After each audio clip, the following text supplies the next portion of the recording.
बिंदास मॉर्निंग. माझं नाव सविता श्रीराम कदम. तशी मी परभणी जिल्ह्यातली आहे, पण राहायला शिरूर तालुक्यात कारेगाव फडकेमाळा येथे राहते. मी खूप त्रस्त होते आजाराने.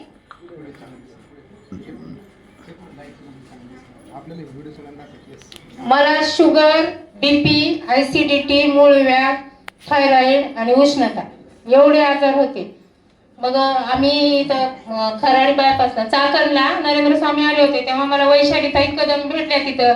तर त्यांनी दुसऱ्यांना सांगितलं होतं की मूळव्याधीसाठी अमृत ज्यूस घ्या. पण मी अगोदर नेट सर्च मध्ये करीत होते, पण माझा विश्वासच बसत नव्हता की कुठले आयुर्वेदिक वापरले तर आजार कमी होत नाही, तात्पुरतं बरं वाटतंय. पण जेव्हा मी कदम सरांकडून अमृत ज्यूसची बाटली घेतली, एक बाटली पूर्ण होईपर्यंत मला रिझल्ट जाणवत नव्हता. माझ्या दाढा किडल्या होत्या. मी डॉक्टरकडे जायला भ्यायची की मला डॉक्टर दोन्ही दाढा किडल्यात, आतून सडल्या होत्या, मला कॅन्सर सांगत, परत आजार वाढल, टेन्शन वाढल म्हणून मी डॉक्टरकडे जात नव्हते. पण मी एक बाटली संपोस तर कोणाला रिझल्ट सांगितला नाही, मला जाणवलाच नव्हता. नंतर दुसरी बाटली सुरू केली आणि शुगर अचानक मला चक्कर येत होती, ती माझी चक्कर बंद झाली. मी मनाला कन्फ्युज होत होते की माझी कशाने चक्कर बंद झाली असेल. पण खरंच अमृत ज्यूस म्हणजे अमृतच आहे. देवानं जेव्हा अमृत मंथन केलं होतं तेव्हाच ते तयार करून ठेवलं होतं काय की, आणि मोदी जाधव सरांनी ते साठवून ठेवून आपल्यासाठी जगासाठी हे तयार केलं असावं असं मी छाती ठोकपणे सांगते.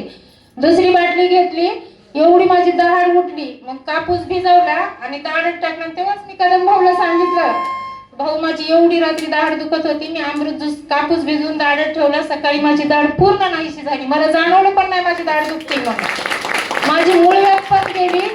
शुगर तर 6 महिने झालं मी अजून चेक पण केली नाही. असं बसल्यावर एवढा बीपी वाढत होता एवढ्या माणसात की मला एवढा घाम येत होता, घाबरून मला बाहेर निघावं लागत होतं.